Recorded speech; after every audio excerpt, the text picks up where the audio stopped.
Hola aplicados, ¿cómo están? Gracias por estar aquí y aquí estamos con la continuación de este tema de arreglos en el cual vamos a hablar sobre lo que son algoritmos de ordenamiento. Estos básicamente vamos a enfocarnos, voy a explicarlo en tres videos, uno para cada específicamente un método en el cual vamos a hablar sobre el método de burbuja, de inserción y el que vamos a ver específicamente el día de hoy que va a ser ordenamiento por selección. Entonces vamos a pasar a ejecutar el programa.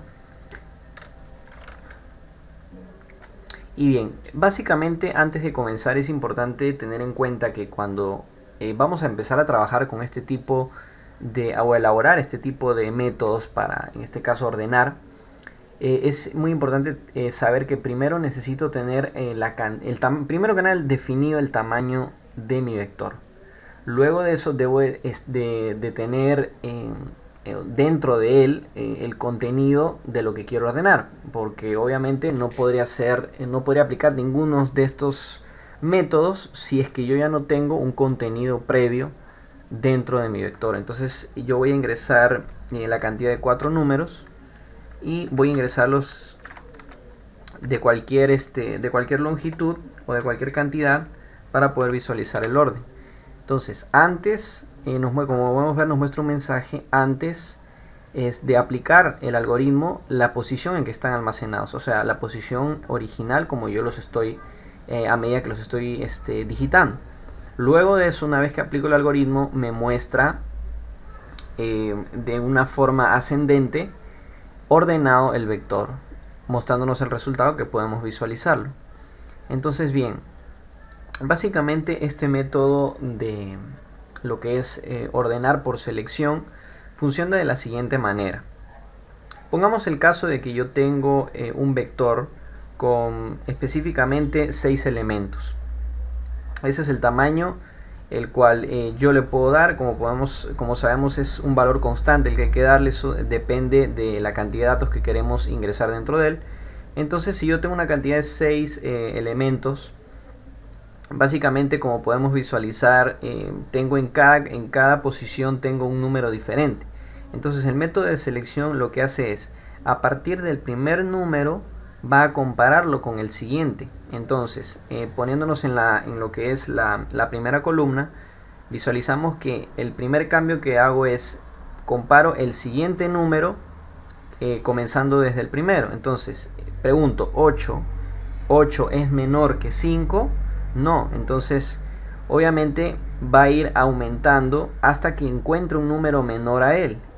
Como podemos ver en lo que es en la posición 3, recién es donde hace el cambio, porque pasa evaluando lo que es primero 8, luego 7, luego pregunta 1 es menor que 5, sí, entonces hace el cambio correspondiente. Básicamente esa es la lógica con la que funciona este algoritmo, en que a partir de un número lo compara con el siguiente de cada uno de los elementos hasta que llegue al final del vector. Una vez que ya lo encuentra, entonces hace el respectivo cambio. Igual pasa en la columna número 2, cuando empieza desde 8, porque avanza el contador, entonces comienza a compararlo con cada uno, con 7, con 5. La diferencia que en este caso el menor número de ellos va a ser 3. Entonces pregunta, 3 es menor que 8, por supuesto, entonces hace el cambio de lo que es el vector en la posición 1, o lo intercambia por el que está en la posición en la cuarta posición. Entonces básicamente es la lógica como funciona este algoritmo. Entonces bien, lo primero que voy a hacer es declarar un vector que va a ser de tipo entero y lo voy a denotar con b. Entonces este vector que tenemos aquí, que le voy a dar una cantidad en específica, vamos a darle 6 o 10 elementos. Entonces lo voy a declarar como global, como un arreglo global. Esto es porque vamos a necesitarlo en cada uno de los métodos que vamos a utilizar. Entonces bien, luego de eso voy a declarar una variable global que va a ser n. A partir de aquí lo que voy a hacer es trabajar dentro de la función main. Y voy a hacer lo que es lo primero, que va a ser el ingreso de la cantidad de datos que se van a almacenar dentro del vector. Entonces voy a pedir un mensaje en el que se ingrese la cantidad de números. Ingrese cantidad de números.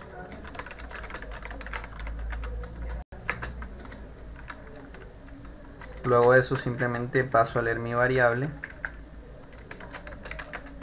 que va a ser n, que la he denotado como global. Luego de eso voy a utilizar una estructura for, que va a ser para ir almacenando cada uno de los datos, que va a ir desde 0 hasta i menor a n. Lo incremento. Luego de eso, una vez que ya tengo lo que es el for, pasaría a lo que es simplemente hacer el ingreso del primer número.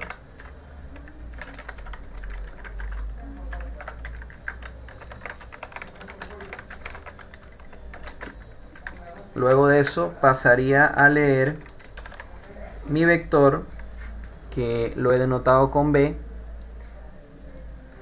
en la primera posición, que en este caso cuando i es igual a 0. Entonces sería b sub i.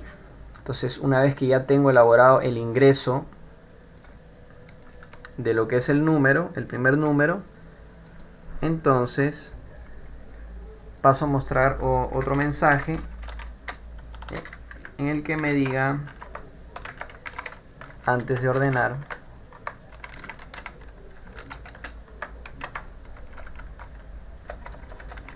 el arreglo. Bien, entonces como queremos visualizar los elementos que están dentro, o sea, una vez que ya los ingrese, entonces lo que voy a hacer es, voy a elaborar un procedimiento en el cual simplemente sea para lo que es mostrarme los elementos que tengo dentro de la regla. Esto es una manera de irnos acostumbrando a trabajar con lo que hemos visto anteriormente, que eran funciones y procedimientos. Entonces voy a hacer uno que diga mostrar vector. Ese es el nombre de mi procedimiento, y sencillamente voy a declarar un for, una estructura repetitiva, en el cual voy a mostrar los elementos que están dentro de mi vector. Entonces va a ir, vamos a utilizar con t, variable t, entonces igual va a ser t menor a n, y va a incrementarse. Simplemente lo que vamos a hacer es, dentro de él, la impresión de cada uno de los elementos. Entonces acá simplemente vamos a poner un espacio, un salto de línea. Seguido de eso imprimiríamos el vector en la posición de mi contador, que lo he denotado con T, y le daríamos una tabulación para darle un mejor aspecto visual a nuestro programa. Bien, entonces una vez que ya tengo elaborado, simplemente lo que he hecho es elaborar un procedimiento para que me muestre lo que es el vector, o ya una vez que ya están el ingreso de estos datos. Entonces lo único que pasaría a hacer sería a llamar a mi procedimiento para que me muestre para poder notar la diferencia antes de aplicar el algoritmo. Entonces, bien, una vez entonces que yo ya tengo el ingreso y ya puedo visualizarlos, entonces lo que me faltaría sería elaborar mi otra función que me permita hacer lo que es aplicar el algoritmo de ordenar por selección. Entonces simplemente lo que haría es, vamos a llamar un procedimiento que sea ordenar selección, y es aquí donde comenzamos a hacer el uso de este método. Entonces, bien, una vez que ya tengo elaborado el procedimiento, lo único que voy a hacer es declarar las siguientes variables. De tipo entero va a ser una que la voy a llamar temporal, y voy a empezar con el uso del primer for, que lo voy a denotar con j. Va a ir desde 0 hasta menor a n, y luego lo voy a incrementar. Entonces aquí estaría ubicado en la primera posición. Regresando a nuestra imagen que habíamos visto al principio, estaríamos lo que es haciendo o utilizando en la primera posición del número, y necesitaríamos el siguiente for para compararlo con el número que antecede. Entonces paso a lo que es mi for anidado. Entonces ahora el valor de k, como va a ser el número siguiente, entonces lo que tendría que hacer es decir que K va a ser igual a J, que en este caso comenzando cuando J es igual a 0, cuando J vale 0, entonces simplemente le estaría sumando 1 para compararlo con el que sigue. Entonces luego de eso sería hasta K menor a N. Luego K incrementamos. Acá, como estamos comparándolo con lo que es el primer for, como estamos comparando con el número que sigue, entonces obviamente no puede llegar hasta menor a n, tiene que llegar hasta un número menor, o sea, hasta n, luego que llega a n, pero un valor menos. Entonces basta con que yo le ponga menos 1, que estaría indicando, porque una vez que llegue a lo que es el final de mi vector, ya no lo puedo comparar con otro número. Entonces por eso es que va lo que es n menos 1. Bien, entonces una vez que ya tengo los dos for, que es exclusivamente para comparar, entonces pasaría a utilizar lo que es una condicional para poder evaluar ese número. Entonces una vez que ya paso con la comparación, la primera comparación, entonces lo que pasaría sería preguntar con la condicional, y es que si la posición del vector siguiente, que en este caso va a ser K, es menor que la posición con la cual estoy comparándolo, en este caso viene siendo lo que es J. Entonces una vez que yo ya encuentro y he evaluado esta condición de que el número siguiente es menor que el anterior, entonces lo que pasaría sería hacer el cambio, y dentro de mi variable temporal voy a hacerla igual al valor, a ese valor que ha encontrado, o sea, a ese número, al menor de esta comparación entre ambos. Entonces lo que hago es almacenarlo en mi variable temporal, que sería en el for que estoy utilizando con el contador K. Entonces una vez que ya encuentro, simplemente pasaría a hacer el cambio. Entonces es en esa posición, lo que hago es reemplazar, o sea, es como que tome un elemento de una caja y como no la puedo dejar vacía, tengo que insertar el otro elemento. Entonces el otro elemento sería en este caso el mayor número que vendría después. Entonces simplemente lo que haría sería B sub J, y con este cambio lo único que haría es que en esa posición B sub J, que es la inicial, sería igual a mi primer número, que sería al menor. Es un poco quizás complejo entenderlo, pero recomiendo principalmente lo que es practicar para poder notar la diferencia cuando se está haciendo el cambio. A veces es un poco difícil entender la lógica, pero a medida que vamos avanzando vamos a poder entender cómo funciona. Entonces bien, una vez que yo ya encuentro que el menor, que es el número siguiente, con que podemos ver en la imagen que yo estoy preguntando, en este caso 8 es menor, 8 es menor que 5, obviamente que no. Entonces va a ir evolucionando lo que es el contador hasta que lo encuentre.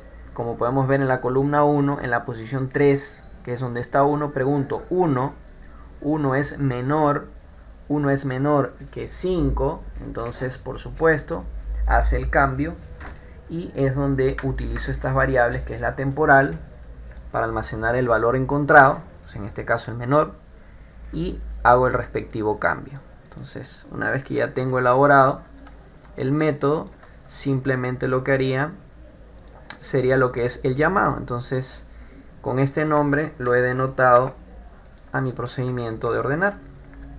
Una vez que ya lo muestro al vector, pasaría a llamar a la función, al procedimiento, perdón, que me permite ordenarlo, y luego de eso simplemente pasaría a imprimir un mensaje que me diga ordenar por selección.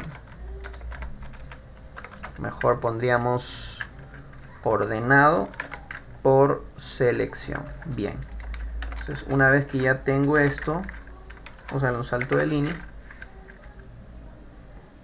simplemente lo que haría sería llamar de nuevo a lo que es el procedimiento de mostrar el vector, porque acá lo que hago es el llamado Acá lo que hago es el llamado, mando los elementos, se ordenan y luego tengo que mostrarlo una vez que ya se aplica el algoritmo. Entonces si pasamos a ejecutarlo, lo podemos visualizar y tenemos el resultado. Entonces ingresamos cantidad de números a registrar, voy a ser 4, ingresar números al azar y podemos ver que me muestra el vector antes de aplicar el algoritmo, y una vez que ya está aplicado el método de selección lo ordena en forma ascendente. Entonces, como podemos ver, ese es el resultado de nuestro algoritmo aplicando el método por selección. Bien aplicados, espero que el tutorial de hoy les haya gustado. No olviden dejar sus comentarios. Recuerden que voy a explicar lo que es en el siguiente tutorial método de la burbuja. Espero que les haya gustado. Gracias.